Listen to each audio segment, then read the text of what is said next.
Hello and welcome back for game number 4, where OpTic Gaming and Clutch aim to start their summer split with a bang.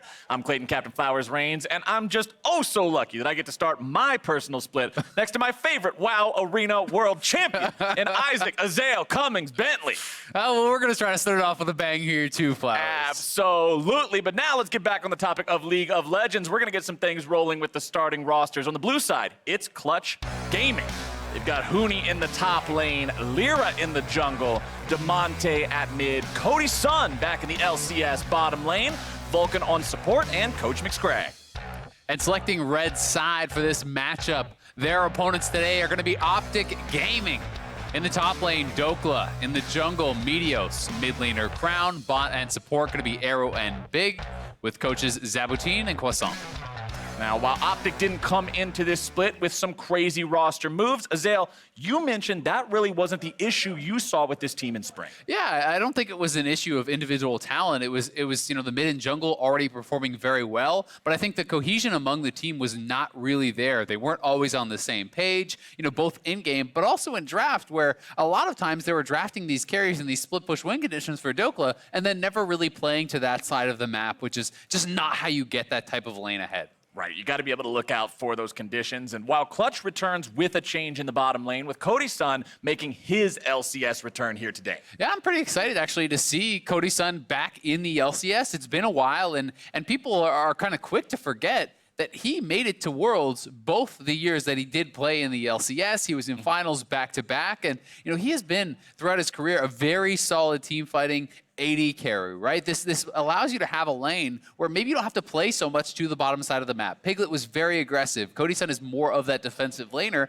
and this could allow them to focus more heavily on playing up to the top side of the map where Huni wants to run wild. And sometimes a lot of fans will look back and they'll remember some of the moments where Cody did not do what fans were hoping for him to do at the world stage, having some falters there. But at the same time, this is a player who was in the conversation at one point for the All-Pro in a LCS team. He does put up very impressive stats. You can rely on him to be that cannon that you want an AD carry to be in the late game. And if you remember, for those of you watching at home, when we watched Clutch last split, their big wins always came from having this triple threat of having Piglet on something like an Irelia in the bottom. Like the standard AD carry strategies just were not working. And to be able to fall back to that could be a big thing here for Clutch. Yeah, it certainly could. And when I think back to how Cody Sun was having success with 100 Thieves back in the past, it was very much so this top laner who is buying time for them in someday to get to the late game team fight stage. And then their team fighting was excellent. And I do think that's the kind of strategy that Clutch is going to be looking to try to replicate. Have Huni applying pressure, have Huni buying time for your bot and mid lane to be scaling up, and playing more heavily to that top side of the map until you can go into the 5v5 team fight phase where you can start to really rely on Cody. And although both these teams, towards the end of Spring Split, were not doing phenomenally, neither of them ended Spring Split in a way that they're going to put in the record books. Remember that at the beginning of Spring, Clutch started out 2-0 in week 1. They had a rough few weeks after that, but they did manage to come out of the gate swinging. And I think each new split, no matter how much you may not have hit the mark you wanted to previously, it's important to always remember the slate is now wiped clean. Nothing that happened in spring matters now. Your record is 0-0, and this is your opportunity to come in and start things off right. And let's be honest, it's not like the 4-5-6 was incredibly dominant and unassailable. Yes, there is this top 3 kind of echelon of teams that most people are thinking, all right, that'll be really hard to break into. But there was only one other team beyond the top 3 that was over 500 in the league, and that was sitting at 10-9. 5 and 6 were both below 500. This is not some monumental record that these teams cannot achieve. OpTic was only a couple games back, Clutch a couple games behind them, but certainly with some changes that they have made, with some improvements in their play, these are teams that could theoretically be rising up to take those playoff spots. And as we play through the regular split and you have the double round robin, everybody plays against every other team twice, strength of schedule is always something that we have to keep in mind, and it is early to mention it in just week 1, but it's also important to note that momentum is a very real thing, and having some games against those other teams that were in that cluster around the middle and bottom of the standings with you puts you in a good spot to say, hey, we're going to stand out now. This is our chance to prove ourselves as breaking away from that. And for Clutch and OpTic, it all starts here on day 1. We're into Champion Select. Let's see how they break it down. It's going to be Irelia and Yuumi banned out by Clutch Gaming. No new champion play here in this one, as Aatrox banned out by OpTic. And I think it's not even just, about that the early strength of schedule and wanting to get the wins here, but it's about building the confidence for these squads. Absolutely. Especially, I do think when you look over at Clutch and when you look over at Huni, I think he is such a confidence-driven player. He is so good when he's on his game, and when he's not, he can look very, very vulnerable. So we'll see if they can kind of start off on the right foot here. And as well for OpTic, who have kind of settled, it feels like, on Meteos as their starting jungler, and we'll see how that's going to work out for them. All right, Taric banned out by OpTic. Taric's the kind of champion I like to call an appetizer tray, because whenever there's some cheese in League of Legends, he's always the one serving it up. But OpTic Gaming is not going to allow anything like a Sona Taric or any sort of funneling strategy with Taric to be prevalent here, as Clutch will remove the Rise. Yeah, there has been kind of a lot of whispering about funnel strategies coming out. We did actually see one come out yesterday in Academy. Patriot was telling me about this whole strategy where they were playing Leona Corki and doing a funnel there. I have heard about a number of other funnel strategies. It doesn't seem to be the kind of prevailing strategy these days, but it is certainly an option, and some of the teams are going to be somewhat worried about it. Well, the final ban of the first phase here is going to be the Sylas that we've seen have such an incredible presence since the Champion's release. We know how effective he is as a flex pick, saw a ton of that at MSI, but we will not be seeing him here this game. Clutch decides, hey, the first thing we want to go for is one of those power laners, picking up the Jayce round 1. Yeah, grabbing that Jayce very likely would be going to Huni, but we still could see Damonte playing that. It wasn't something that he did play at all in spring, but certainly has the ability to be flexed. I do think we actually had, Lira played Jayce once in spring as well, so there is, the ability of flexing that to jungle. Certainly not the most likely of scenarios, but I do think grabbing that Jayce early on makes a lot of sense for Clutch. They want to play aggressively through top lane. Huni wants to look for lane dominance. Over on the side of OpTic, looks like they're looking at the other end of the map here to start things off. They'll go ahead, grab the Xayah there for Arrow, and it looks like Nautilus probably for Big. We do see this champion most often in the support role. Remember, there is flex opportunity for it. It's not 100% locked into support, but that is the most common option. It definitely is, and when you think back to MSI, back in play-ins, we were seeing actually AP Nautilus mid lane a fair bit. So it would be interesting to see if that kind of, popped up here at all in the LCS. Rakan is still open, so if you want to play, a very engage-heavy team, you could be looking for something along those lines.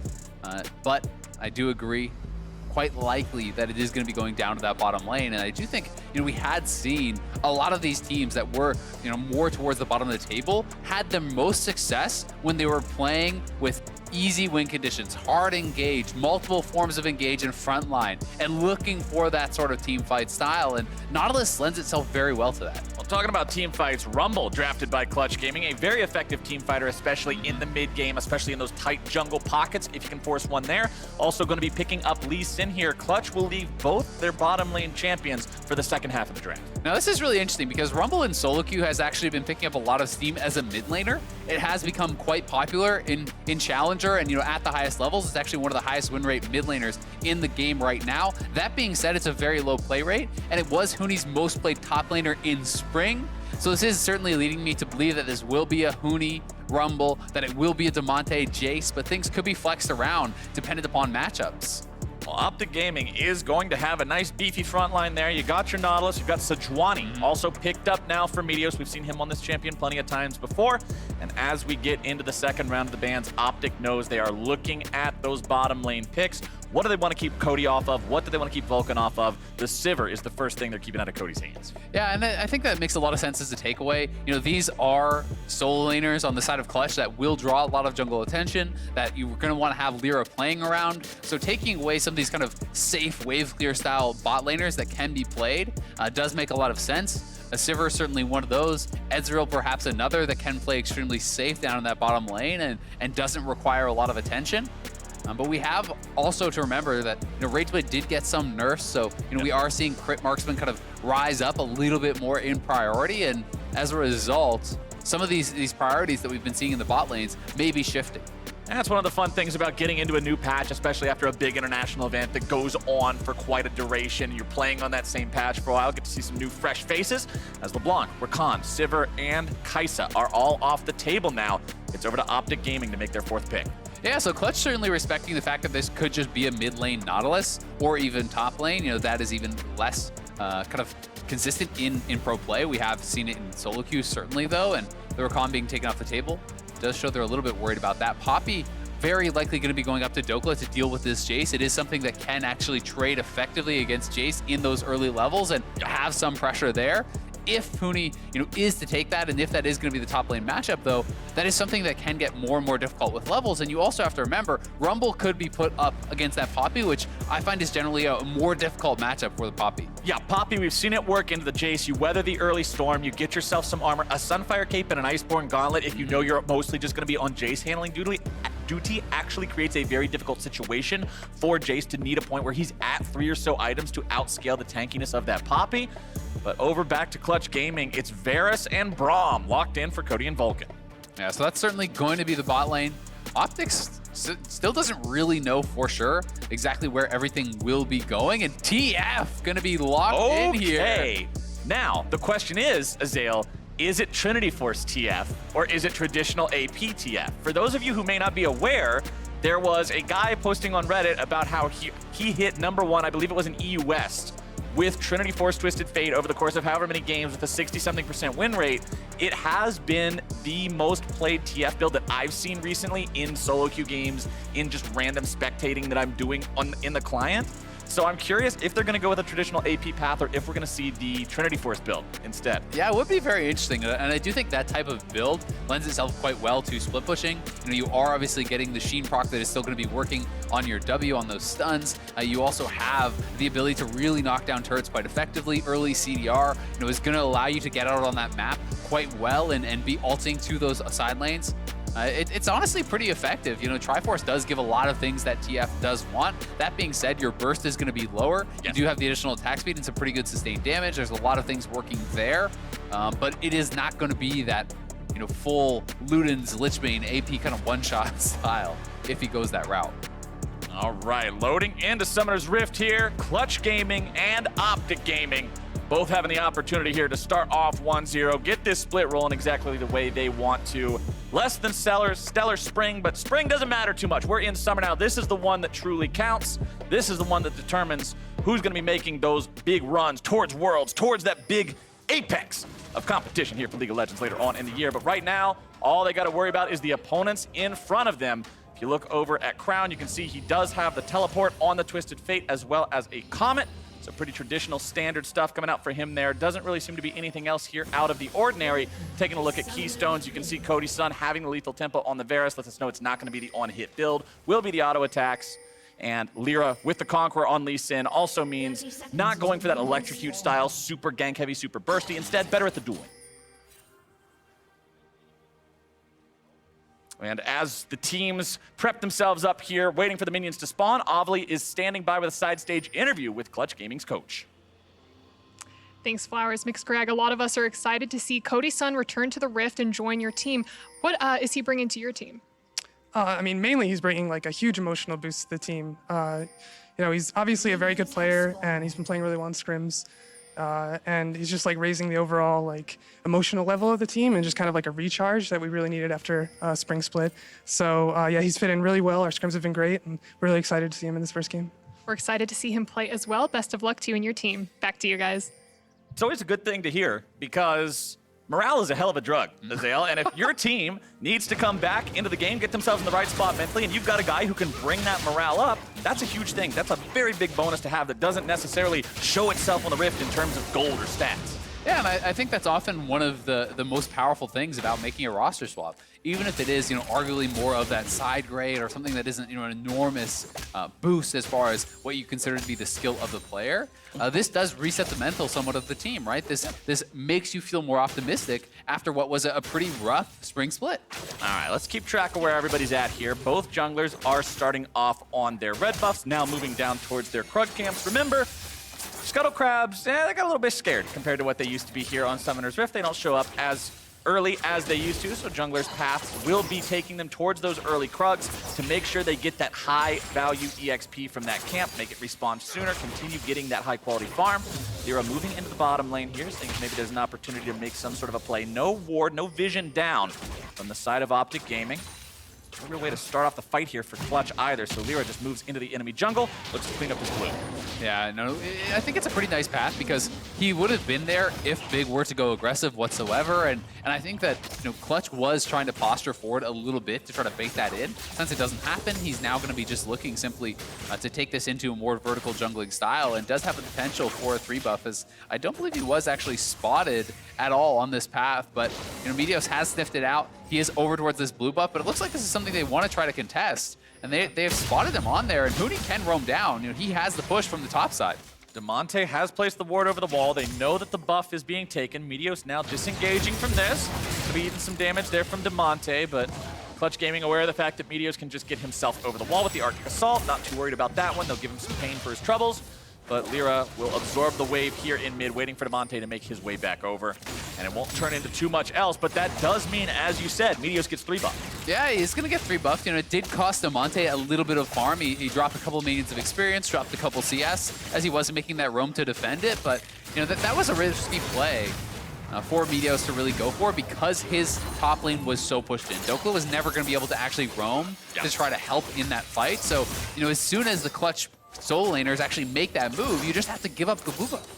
And that's kind of where you're at with a Poppy early on, before you get something like a Sunfire or an Iceborne that gives you that bonus wave clear. Yeah, you've got the Q, but that alone is not going to be able to answer the push coming out from that Rumble. So Huni maintaining that priority, always so very important when you have to consider where you're going to invade as a jungler. You can see Lira just moving through his top side of the jungle now, but Meteos has once again found his way into Clutch Gaming territory. He'll steal away some Raptors this time. Yeah, and this is really nice, just being able to take away any camps that you certainly can. Meteos, did get leashed there, but okay, a little unlucky. I mean, you don't really want to fully commit to a fight, when these solo laners are so strong right now in the early game from Clutch, but anything you can kind of take away is going to feel really, really good, and Meteos is going to be happy to just try to farm his way to 6 and, for the most part, avoid conflict. You want to be there in case of counter ganks, but you don't necessarily want to be the one initiating a lot of these plays, because if Lee Sin were to show up, it would likely go very bad. Right, you consider where these guys are going to be in 20 minutes. If you're a 0-0-0 Sejuani at 25, you feel way better than you would if you were a Lee Sin, right? You're going to have that late game scaling. You're going to have that team and that meatball power, as Dhokla wishes he was a little bit meatier here, having to endure all that damage from Huni and the flamethrower. As you already mentioned, Huni very familiar with Rumble as a champion. The man knows his way around this one. Yeah, he really is, and this is kind of that tougher matchup, honestly. You lock in the Poppy thinking perhaps Jayce is going to be going top, but he does end up having to fight it out against Huni on this Rumble, and Rumble is going to have lane priority for quite a long time here. Certainly does give Rumble a fairly free lane, gives you that lane pressure. He should even be able to hold on to his teleport here and just walk back to lane. That's going to mean he's going to be post 6, and that can allow them to go for something like a dragon with that TP advantage. You can see Huni going for the Sorcerer's Shoes, fully completed first purchase. Gonna be going for that magic penetration that you often see Rumbles get plenty of very early. It means that when he does find a way to TP into the fight, he does massive damage to every squishy target on the enemy team. Now, since Dhokla already has a null magic mantle, it won't be particularly effective in the laning matchup. But again, that's not really the point here. If he can get a TP into a Drake fight, into some mid-game skirmish with 3 or 4 people, that's going to be a big difference maker. But so far, still no first blood on the table. 0-0, 6 minutes in. OpTic up about 500 gold or so, thanks to the farm advantages, mostly that you're seeing there in the mid lane. Crown building that up on the Twisted Fate. Bottom side, you can see Cody off to a bit of a lead on the Jayce there over the opposing Xayah, but nobody's running away with their lane just yet. Yeah, certainly nothing too crazy happening just yet. And, a lot of these picks, I think, in some of these lanes that are getting advantages and disadvantages are more for things that they're going to do outside of the lane. When I think about the Nautilus, it's less for that lane pick. And when you're playing into the Braum, it's going to be very hard to actually aggressively engage forward. You're likely going to be punished very, very heavily if you do go forward for that type of a trade. But what it does give you is consistent engage coming in that mid game. Big trying to engage here on the bottom side to Cody Sun. Twisted Fate making his way into the fight. There's your stun, your gold card. Flash out from Vulcan. Ignite is ticking away. Here goes Meteos. From behind, remember there is no ulti, but it is not required. Cody Sun is going down. Ladies and gentlemen, it's a double kill for OpTic Gaming. Yeah, the cleaning crew comes in, and now Huni arrives. Huni shows up. He drops the red carpet. He's going to be inviting everybody down as OpTic loses 2. It's a double kill over to Huni. He will lose his life for it, but they respond now as Clutch Gaming brings down their mid laner. Damonte is looking to land himself some shock and awe out as Arrow gets himself dunked. Crown's in some trouble. Wham! Bam! There you go. That is Lira getting number 4 for the side of CG. Yeah, Lira playing that so well, just waiting out that gold card. Once it expires, he goes in with the E-Flash, guaranteeing the slow, and this is an explosive fight. They go for the engage because TF is moving down, because they have that support coming in. And there it is, TF ultimate straight in, gold card ignite goes down. Meteos already wrapping in behind this team, has the flash, Q flash, nails both of those clutch members and is able to clean this up. And then as Huni comes in, it is the 4v2, so they decide to go for this play, but the equalizer under the turret, Huni getting so much damage out onto Meteos and Big, roasting them up. And it does allow Lira, with Conqueror fully stacked, to try to extend this play. And you can see Crown holding onto that yellow card for quite a long time. That stun card was available. And Lira is staying out of range until it expires, then Ward Hop. E-Flash gets the slow on both. Damonte comes in, and they clean up the kills. This is exactly why I mentioned those Sorcerer shoes for Huni. Yeah, the Poppy, she's going to be able to do it. Who cares? Those are his butt-kicking shoes, and he kicked some butt in the bottom lane as soon as he made that teleport happen. Clutch Gaming currently with a lead. Seeing if maybe they can find even more here, trying to make a move on to Dhokla. Good time in there coming out from Lira, making sure he's able to follow his opponent past the blast cone. Equalizer comes down underneath the turret. Huni says, we're not stopping, man. Dhokla says, yes, you are. And Clutch Gaming has to get out of town. Yeah, nice sidestep there from Dhokla, preventing any potential continuation on that dive, and he's regened up a lot of health. OpTic as well, gonna just take this opportunity to grab themselves a dragon at the same time, and Dhokla wants more! Lira sticking around a little bit too long here, being rather greedy. Will not be completely punished for it, only taking most of the way towards dead, but you gotta be sweating a bit after that. Yeah, that was actually really close. The smite for the heal, and Dhokla was about 2 seconds off having his ultimate back. That would have been a kill, and that's one of those ones that can be pretty embarrassing to give up a silly death like that. Also worth pointing out, if you look at Lira's itemization, he did go for the power clear Lee Sin strategy straight into the Tiamat. Did not bother getting the advanced jungle item to enchant the smite, not going for the immediate warrior that you often see on the Lee Sins. Wants to be able to farm up against an opponent like this Sejuani that will be outscaling it. Yeah, and look at this rush on Merctrez as well, right? So in early tier 2 boots, he has that Tiamat. This is a nod to how much CC there is over on the OpTic squad. Yes. Nautilus, TF, Sejuani alone is very, very rough with that, but then you add in the Xayah root, you add in the stun as well on the wall from Poppy. So Merctrez are extremely important in this game, and it's the same reason you see Damonte taking cleanse here on the Jayce. So this is a lot of power clearing, and also going to kind of enable Lira to move around the map more quickly and have a little bit more playmaking, as he won't be so locked down by all this CC. And once again, you saw Clutch stepping up a little bit there, just tempting OpTic. Hey, do you want to engage on us? Look, the Nautilus hook would be so easy. Lira just beyond the shadows there, but the bait will not be taken. OpTic recognized they wanted to get their support back to base, given the opportunity to shop up here a little bit.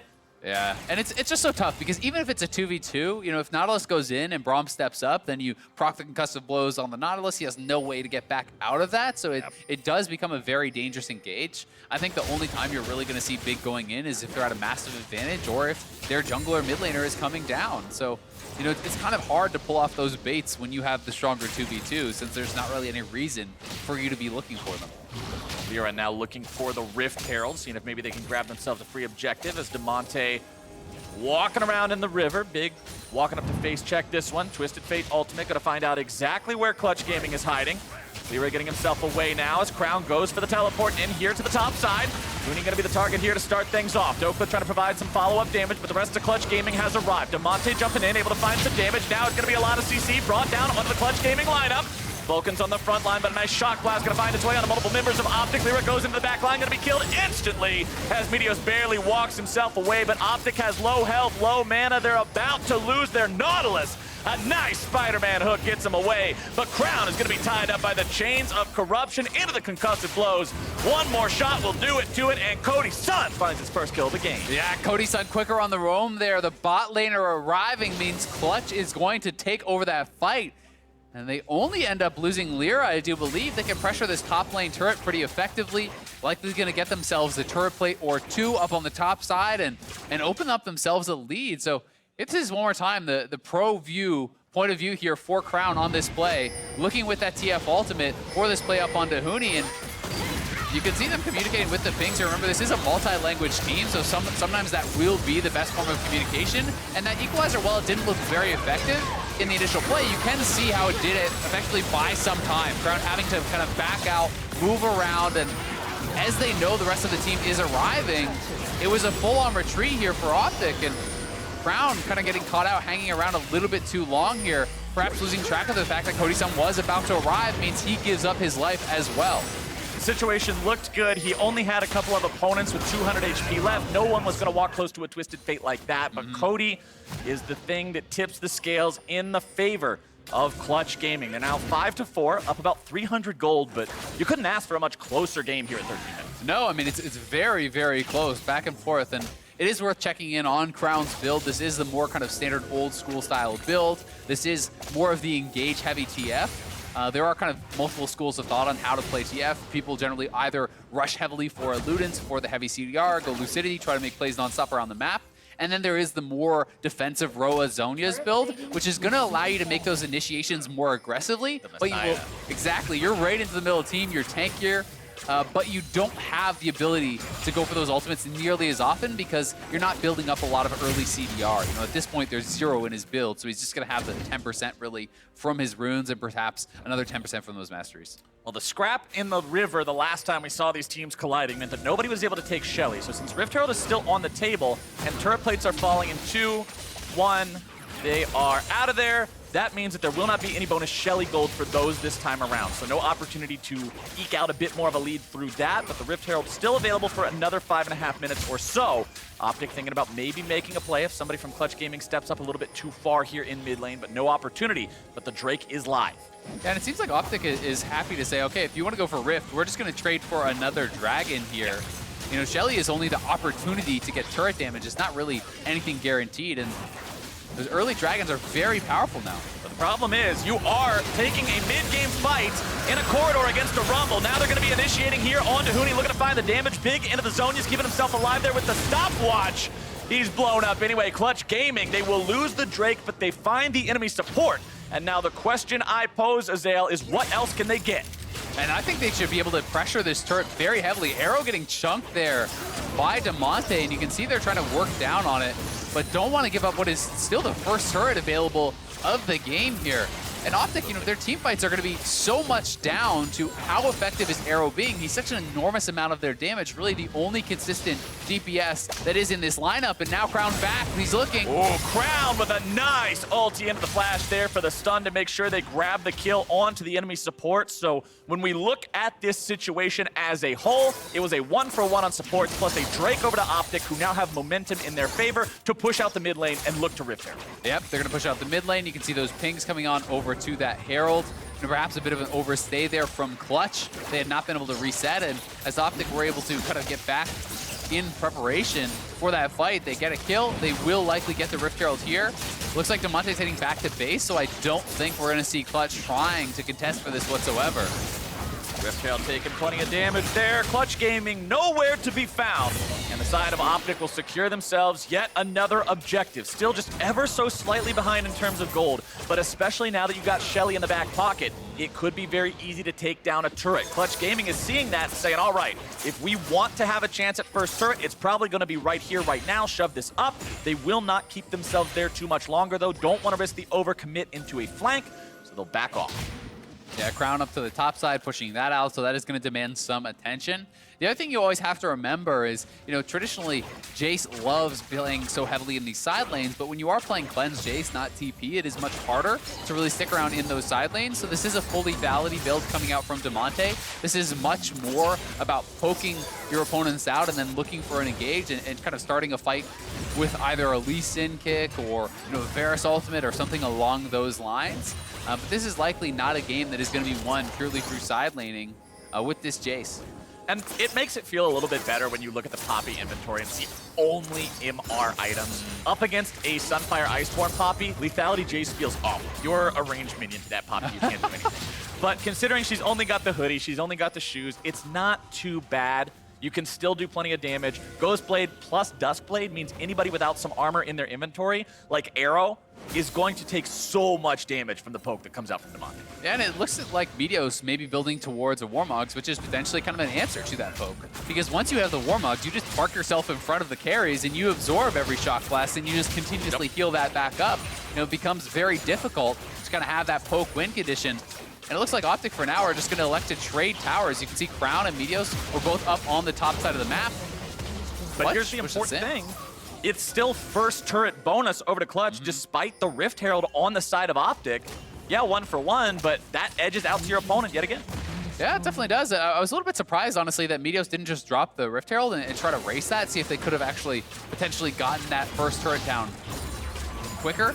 But, you know, the first turret bonus isn't that massive anymore. It's much more in the turret plates, so maybe wanting to save it for a potential full turret that they feel they might be able to get here later on. Still 2 minutes left for Meteos to decide when he wants to drop the Rift Herald. Remember, if you don't end up finding a good opportunity somewhere in there, you have to make one of those XD Rift Heralds that you just sort of throw it out onto the Rift and be like, well, I hope you do something. Probably not, but Clutch Gaming will do a good job holding onto this mid lane tier 1 for now. Not even much damage put onto it yet. Still about 80% HP as Cody Sun will continue building up these items. Has the Blade of the Ruined King, working towards that next item. Now you can see the pickaxe in inventory. As Dhokla continues the split push here on the bottom side. Neither team really looking to set anything up just yet. Both content to keep farming it out. Yeah, both teams, you know, willing to play this very, very passively. And certainly, you know, Cody Sun, this is the kind of game that he used to have a lot of success in with 100 Thieves. And yes, this is not the same members all surrounding him, but we'll see if they can replicate some of that success, because they had been very successful in playing out these slow, methodical games and getting to that team fight stage where he could really take over, where they can protect him and enable him in these fights. But likewise for OpTic, a lot of the team fighting really is going to be down to Arrow. How well can he perform? Because yes, there is some initial burst coming out of this triple tank lineup, and even the TF, yes, can have some of that upfront damage, but it is not the consistent DPS that you need to really punch through a lot of these targets. So much of that is going to be on Arrow. And talking about punching through targets, I like the itemization that we're seeing from both Huni and Cody Sun. Yes, it's not particularly special. You do see the Andrews and Blade of the Ruined King on these champions first very frequently, but making sure that these are the champions you have so these items are optimal is great against 3 big meatballs that are mostly building health. That will do a ton in these team fights to make sure those Rumble ultis and those Varus auto attacks are really hitting the mark. Yeah, exactly. There's only the Tabby's armor so far on Meteos, so that's going to be really powerful. And you know, this is that Rift Herald that you're talking about, where you're like, oh, well, I guess it's going to expire. All right, let's put it down. Dot your I's and X your D's. That's the kind of Shelly that's not going to get you a lot of plays. OpTic, unfortunately, don't make a whole lot happen out of that one. But the next Drake will be the Infernal. It is live, and Clutch Gaming has a level 2 Rumble ulti. I honestly prefer, you know, when it's down to that sort of situation. Oh, is there going to get engaged on? They prefer to go in here onto Meteos. He's going to go into the stasis, keeping himself alive. One more hit from the concussive blows would have managed to lock him down. Dhokla now going to be in some trouble. Stunned up, lockdown himself. Flash out from the OpTic frontliners both. And with that front line hobbling away just barely, and a shock blast taking Arrow down to 25%. That's Infernal Drake over to Clutch. Yeah, it is a very easy Infernal for Clutch. And what I would have liked to see OpTic do is simply drop the Rift Herald top lane as the dragon is going to be coming up, and then you can walk down there and you posture 5v5 around that dragon, and then your opponents are either left with the option of having that Rift Herald get guaranteed damage or answering it and giving up potential Infernal Dragon. And when you drop it in the mid lane, it's so easy to answer that and then still be around, you know, for any potential dragon fight. So, you know, OpTic not really getting anything from it. They're still pretty much dead even in the gold, but an Infernal post 20 minutes is very valuable. And I feel like this is sort of the same thing that you were describing before we got into the game. OpTic needing to communicate these things better. Hey guys, what's the plan? Where does everyone need to be? What should we be playing for at the next point to make sure you do get something out of it and don't have that dead drop on the Rift Herald. But unfortunately, there's no way for OpTic to rewind time. That is how things have played out. The Rift Herald is down, not on the table any longer. You've still got yourself, as you said, in a very good spot. Gold is dead, even it's still 2 Drakes to 1. I'm really looking at this for who's going to jump into the driver's seat. We got two guys right now. There's a steering wheel right in front of them, and they're both fighting for the opportunity to just sit shotgun. I want to see someone take control. And I mean, OpTic do have more of an ability to force those fights, right? You have so many forms of engage, from the TF to a Nautilus ultimate, from a Sejuani ultimate. There's a lot of ways for them to start off these fights, and it is a much easier to execute team fight. That being said, if Clutch can really either A, take out Arrow immediately at the start of the fight, or B, zone him out with things like the Equalizer, then it can start to be the situation where your tanks don't have enough damage and just get burned down in these kind of scrappy, skirmishy fights. So OpTic needs to look for a hard engage where their AD carry is free fire. And OpTic, although you have your AD carry on a champion with a built-in escape mechanism with the Xayah ultimate, there's no QSS, there's no Guardian Angel, there's no stopwatch. These defensive tools that can manage to get him out of those sticky situations are not available, which means this is your chance, if you're Clutch Gaming, to pull that trigger. And we've seen how Clutch has a lot of backline access with their damage, right? You know, one shock blast hits him, an Equalizer gets dropped on your head, and all of a sudden you have to back off and whoop. All right, little bit jumpy there on trying to make the plays happen. OpTic sees a chance and wants to go for it, but unfortunately the CC will not connect there from the Sejuani ulti, so Clutch get themselves away, and now they don't have to worry about that for the next 2 minutes or so. Yeah, and that was actually the TF ultimate as well. You know, I would like to see them started off with the Nautilus. If you drop that Nautilus ultimate, that is a guaranteed point and click. Yep. Once that hits, you can then easily hit the Sejuani ultimate, easily follow up with the gold card, and that is the sort of CC layering that you want to go for, but I guess they just didn't feel that Big was going to be able to get in range, or that it would have come out too slowly, so they did take a shot, and to be fair, they're not going to be punished for it very likely. You can already see half the cooldown is off that Sejuani ultimate, and that'll be back up pretty soon, but Lira is lying in wait. The ward dropped in the pixel brush, means he doesn't get the opportunity to jump out there, make some sort of a fancy flash kick engage. They also had Damonte still up there in the top side. Remember, this Jayce is running a cleanse because of the CC heavy enemy composition. No way to teleport into a fight if he's not already there. Didn't figure it was worth the risk. They'll back themselves away. You can also see the inventory of Damonte. Phage now next to the 2 lethality items means he's working towards that Black Cleaver, so he will be effective. If he has to shoot at this front line that is going to be tankier, he's not going to be completely up the creek.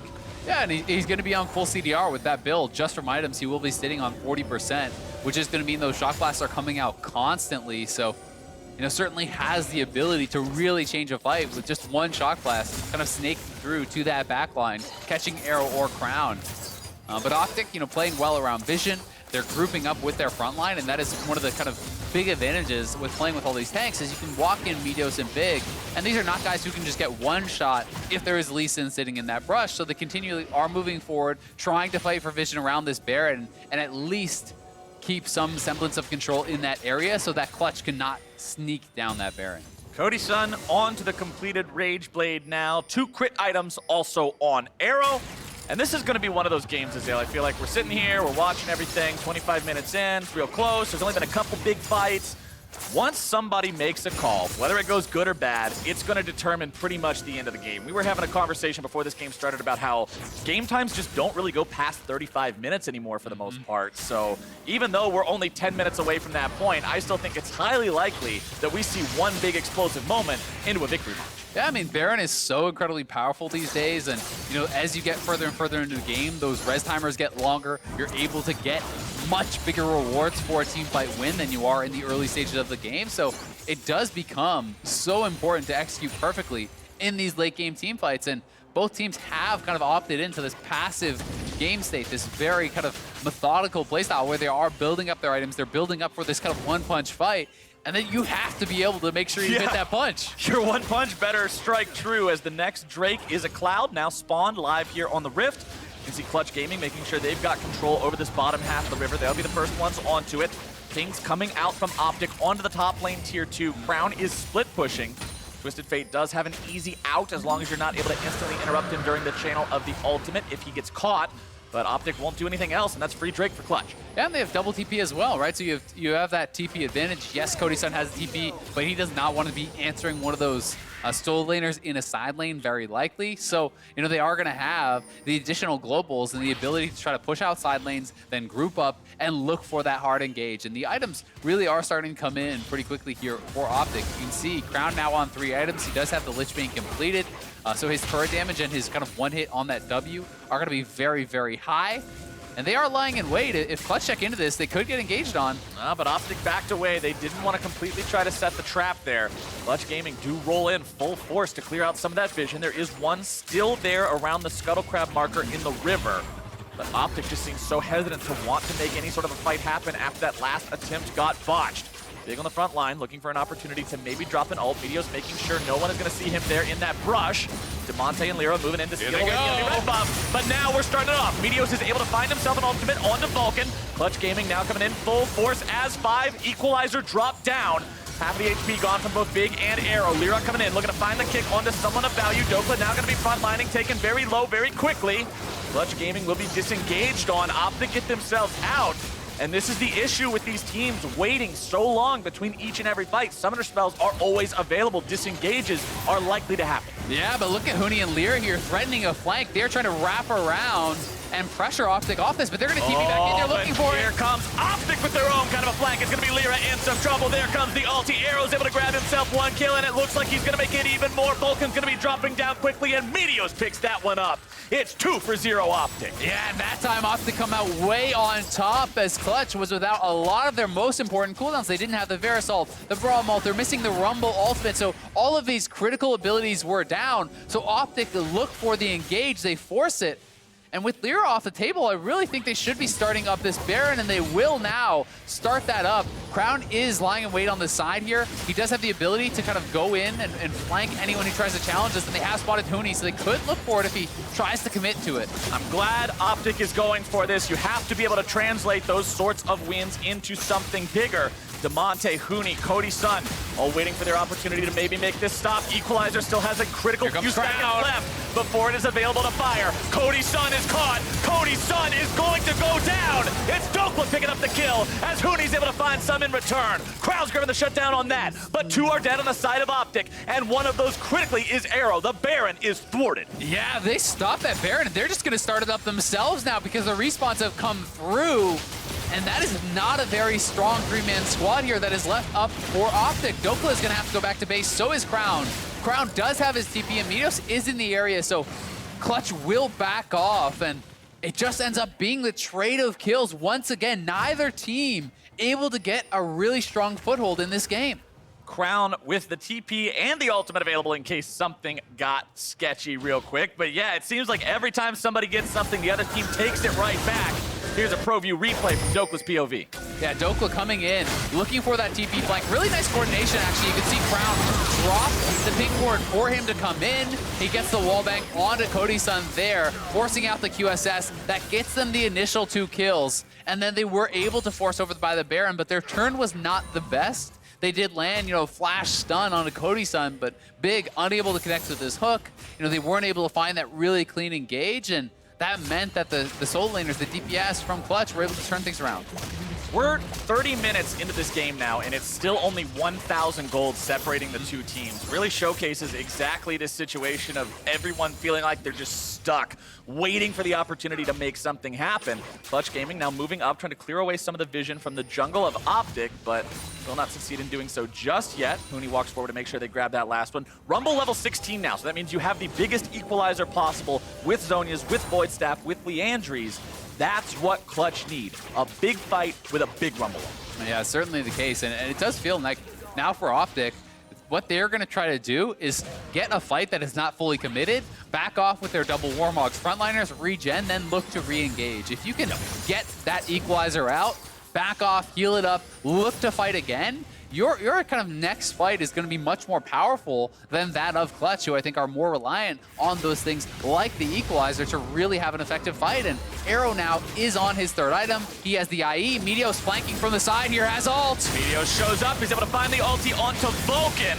Crown now backing away with the rest of OpTic. Equalizer into the back line. Arrow going to be taken very low. Can't make his way any further forward. Meteos going to be burning down rather rapidly. Huni now stunned up here onto the front line. Lots of CC coming out from OpTic on return to Clutch Gaming. Already going to be losing their jungler. Big drops low, but Huni drops dead. And that's 2 for 0 OpTic. Yeah, and look at Meteos. Meteos was down to 5% health, but he got out, and now they're going for Damonte. Oh, Damonte with a nice stopwatch, keeping himself away from the gold card, but OpTic still win the fight here yet again. Crown's gonna stick around in the mid lane, buy some time, put some damage into the turret, not quite able to take that one down, but that's not what matters, Xayah. Baron is again the call. Yep, the double frontliners healing right back to full after that fight with the Warmogs. Meteos was down to 5% health or so. Now back to full, and all that Clutch can do here is trade the Infernal. It will be Baron going the way of OpTic and getting the first major lead of this game. All right, this is what we've been waiting for. The part of the game where one team finally takes a noticeable control of the game. Let's take another look at how they did it. Yeah, here this is one more time. Meteos does find the engage. It's not onto the best target, though, with that Braum, but then kiting backwards.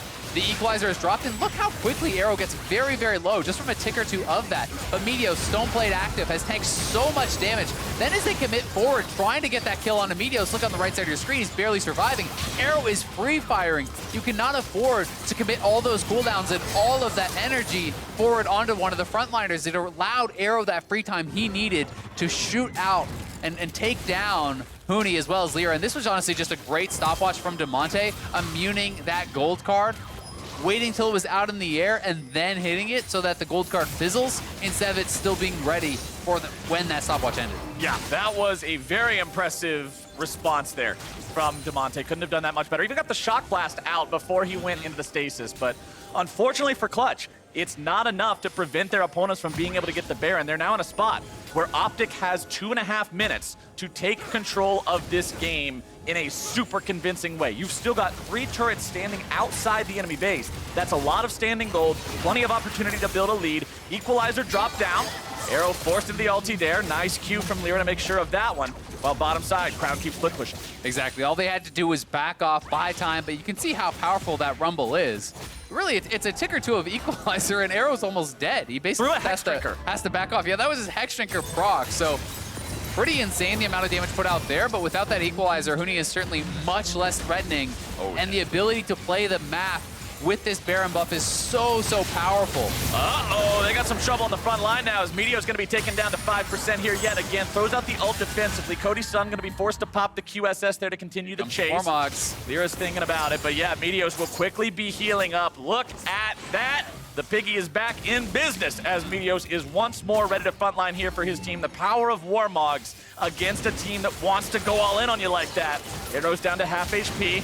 Lira still looking for an opportunity to maybe grab a kick, but there's only so many good targets, and by that I mean 2. Crown and Arrow, the only guys you really want to go in on here. Shock Blast finds its way onto Arrow, but the equalizer angle is ever so slightly off. Arrow does a good job running diagonal to what he thought it would be and gets out alive. And that was a blind equalizer. Huni was fishing for that. They knew the Shock Blast landed, so he decides to go for it. I mean, if you hit, probably 1 tick kills Arrow there. Yeah, for sure. So he would just go down. So I do think it's worth taking that shot, and honestly, Clutch, this double Infernal feels like it's really kind of keeping them in this game. You have 4 people stacking AD and AP with this Lee Sin, as well as, both double damage soul laners, so they really do put out a ton of damage. And give this one more time. Shock Blast tags. They don't know exactly where he is, so it is a blind equalizer. He drops it, and that was inches away. Yeah, if it was aimed more horizontally, it would have hit him. And because the Rumble equalizer does more damage on the first tick as the rockets fall, I'm almost certain that would have been a kill. Yeah, and I mean, it guarantees the Comet hit because of that initial slow as well, so certainly can be, very powerful. But OpTic, not able to break the base with this Baron buff. That's going to expire. Yeah. They took some outer towers, but that's really it. This was not lethal damage whatsoever. And yes, they have a 5,000 gold lead, but at this point in the game, double Infernal with 4 main damage dealers, the gold lead is basically nothing. That is worth a tremendous amount of stats. I blame myself, Xayah, for saying this game would be over by 35 minutes. I set it up, I messed it up, I cast or cursed it. Yeah, it's okay. It's my bad. We all have those flubs sometime, but now it's up to OpTic again. 5,000 gold ahead. You've still got yourselves a nice lead. You've still got a very difficult to kill front line. But the name of the game, as you've said so many times, is Arrow, Arrow, Arrow. If he can free fire, they can win a team fight. If he's zoned out because he's at 2% HP from a single equalizer, things are rough. Yeah, and he does have a full Maw completed now. I would like to see him just go into some lifesteal, honestly. Yeah. Yes, you cannot build the Warmogs, but you can build a Bloodthirst, so you can build some lifesteal, bro, and heal back up. when you do get poked down, go over to a jungle camp, and he may just be relying on things like Legend Bloodline more heavily to try to, kind of compensate for that lack of lifesteal in the build. And this certainly is a higher DPS build. But it is tough when there's so much poke on the other squad. If you are not blocking perfectly, you're in trouble, and now the TP is coming in. They're looking for the engage. Huni's going to be behind him. Clutch Gaming has started things off, but Huni is alone. A nice ulti coming out there from Crown to spot them out and see exactly what they're doing. They recognized it looked funny, and they knew exactly what was going down. As now Huni will be locked down, but returns plenty of damage with the Flame Spitter. Big's in some trouble, having to get himself away, and OpTic's plan goes south. They will lose their support, but in the base, it's Crown. Top side, he's taken down the inhibitor, and the rest of OpTic will now try to stop the ports. If Damonte can get himself back, he'll at least be there in time. He will make it back to the base, but OpTic has won the fight. Yeah, all they had to do was really buy time there, and they get the inhibitor tower and the inhibitor. So, while it did require Big kind of just giving his life for the cause, well worth it. And Huni now in trouble. Huni's going to be taking quite a lot of damage here as Dhokla's looking to knock someone away, make this fight work out. Vulcan on the front line. Meteos continuing to chase. Arrow with the only damage here, but now OpTic's in some trouble over the wall. They go, they're looking to find even more damage. Lira's going to be blown up in retaliation. Dhokla tries to get himself out. Arrow takes down Lira. Yeah, but that's the only casualty. Lira, though, that was a beautiful kick, helping to turn that around. That could have been devastating for them. But he gets a three-man kick, and now Huni caught. Stop, Zazale. Meteos now able to take down Huni. Vulcan barely getting himself out. Huni continuing after him there with the flail, manages to stun him up with the blast zone, gets him away. Here comes Crown, here comes a redemption. That's not gonna do anything because he got away with the teleport anyway. Meteos comes in with the whip saying, get back over here. There's Big, he's got another one. They finally got enough to bring him down. Good Lord, man, how long is this fight going on? They're coming out of the woodwork left and right. They're behind you, they're above you. OpTic is everywhere, and they're closing in on closing out this game. Huni, 25 seconds on his res timer, over 30 seconds on Vulcan. Second inhibitor will fall. And OpTic, only one Nexus turret up. They're going for the end. OpTic properly communicating to have Crown go and take that top inhibitor was what really made this all possible. They're on to the Nexus now. Clutch will not be able to hold them off. And OpTic starts Summer off with a win. And what a crazy finish that was. OpTic just splitting Clutch apart. I was waiting for the chance for there to not be action so we could talk about the action, but then they just kept doing it more and more and more. Yeah, that was honestly an insane finish. The TF coming up so big, and Crown really having a hell of a performance here in the first game of this summer split. He was so big on this TF in knocking down that initial inhibitor, but also in being able to answer so many of these cross-map plays. Clutch was kind of sent scurrying in all directions. It felt like trying to get back to the base, and people are TPing in left and right. People are coming back and respawning and finding these picks, and the fight never stopped. And I want to give credit to Meteos as well. Only one death on the Sejuani this whole game while he was the frontliner. His engages for OpTic were the ones that were able to start off the fights where they got those kills, and he did a good job at still being able to disengage and not die as the sacrificial lamb. OpTic using Meteos, using Crown to success, and communicating to the point where they were able to win with something like a split-pushing TF. That's what we wanted to see out of this team. Yeah, and honestly, it just felt like this fit the kind of style that you want to see. Jungle and mid is the kind of what a lot of people talk about with OpTic, having worked so well in Spring Split. Now they took Dhokla off of that split pusher. They put him on more of a team fighter. He performed well there. They allowed Crown and Meteos, who are often working together, to be the ones more kind of playing that side lane. And I have to say, OpTic with certainly an impressive game one. Yeah, that's how you want to start off your summer split. But for more on the win, Avli is now standing by for an interview. Take it away. Thanks, Flowers. Meteos, congratulations on the win, an impressive one at that. First thing I want to ask you about was, what was the call like to send Crown top lane while you guys were fighting? Well, this is something that happens to us a lot in LCS games where we just decided to try to win by split pushing. So they were setting up for Dragon, and it seemed like all 5 of them were there. So Crown was just like, I'm just going to end the game top. And we were trying to cancel their recalls, but it didn't quite work the first time, but we got a lot out of it. Now I want to know, how did you guys spend your break preparing for summer? Well, I think everyone did something different, but mostly we just played a lot of solo queue. Just try to not get rusty, because I know some people like to see the break as like don't play any league at all, but I think it's kind of a trap, and it's good to just spam a lot of games. So I know that's what I was doing. I was trying to stream a bit. And yeah, you know, it wasn't as long of a break as after summer. So I think we were all just trying to like stay practiced and not get too rusty before summer. So a lot of other teams went to Korea to try to boot camp. Was that ever a option or an idea for OpTic? I don't know if we ever talked about doing it as a full team. I know Crown and Arrow went back to Korea, mostly because they live there.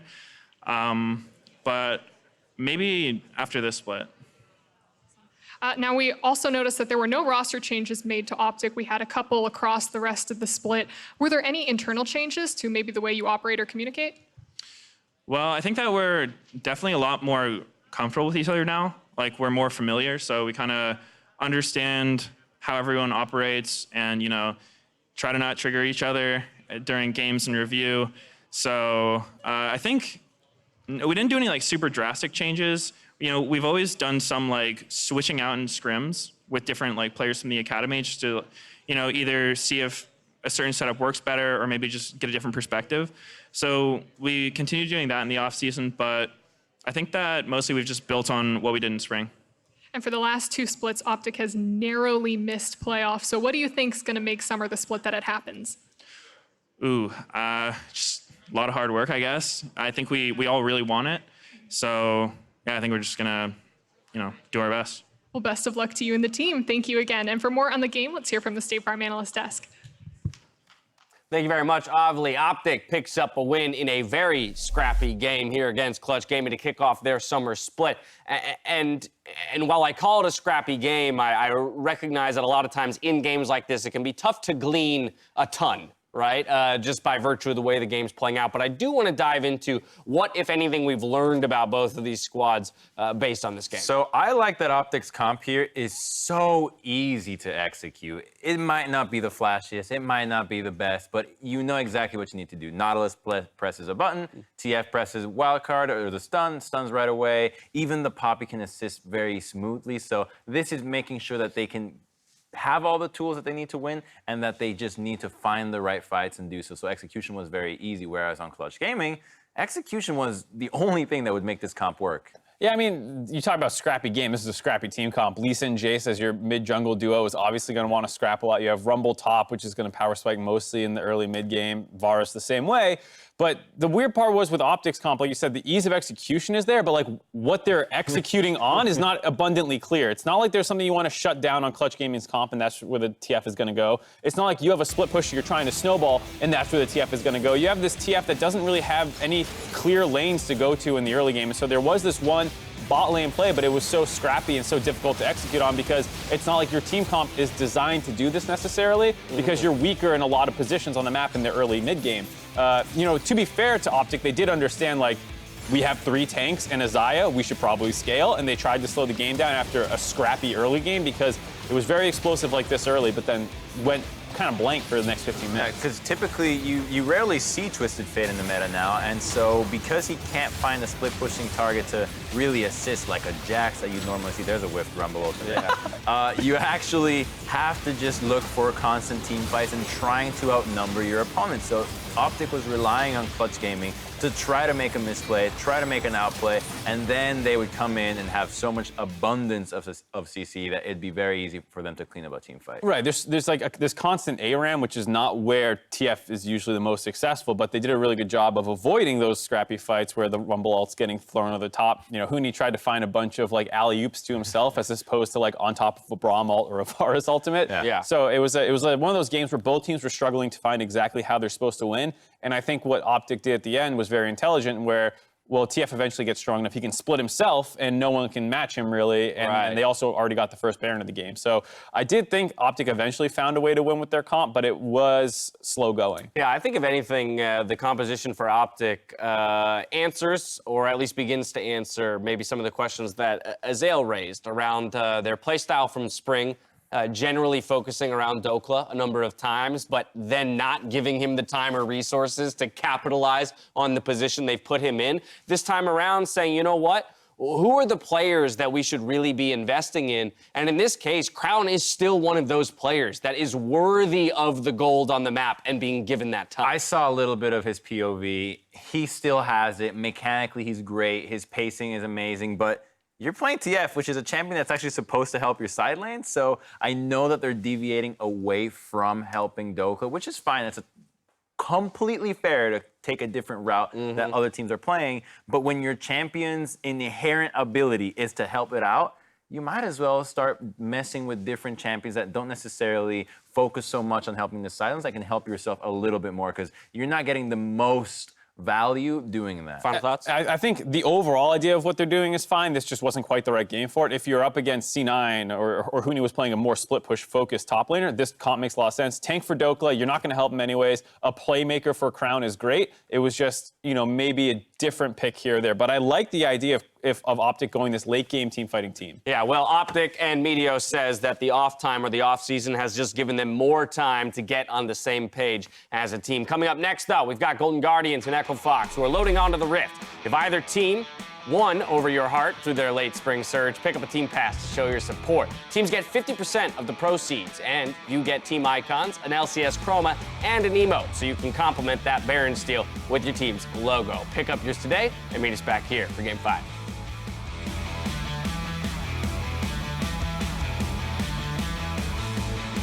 As Arrow gets himself dunked, Crown's in some trouble. Wham! Bam! There you go. That is Lira getting number 4 for the side of CG. Go on the lead. Lina flash. I'm looking Varus. Varus is no QSS. Looking from lane. Go to Varus if you can. Can we get one? It's mid-time. Cody Sun is caught. Cody Sun is going to go down. It's Dhokla picking up the kill as Huni's able to find some in return. Rumble fashion. Good fight. Jayce. Rumble after. Rumble dead. I have Warmog. We still go. You want to get a Baron? Still going. For them. But he gets a 3-man kick and now he's gone. Stops Azale. Meteos now able to take down Huni. Vulcan barely getting himself out. They're on to the Nexus now. Clutch will not be able to hold them off. And OpTic starts Summer off with a win. Welcome back to Assist of the Week, presented by State Farm. This past weekend was filled with a ton of stellar collegiate action, but none more clutch than Game 1 between the University of Waterloo and the University of Illinois in the first round. After a poor engage cost most of Illinois their lives, Waterloo looked to run away with the game and the Baron. Unfortunately for Waterloo, they neglected the prowess of Topopotamus's Vladimir, who single-handedly dove on the remaining 4 members of Waterloo in the Baron pit. Topopotamus quickly slayed 3 of the members and chased away Sherb's Nautilus, helping Illinois retake control of the match and storm their way to victory.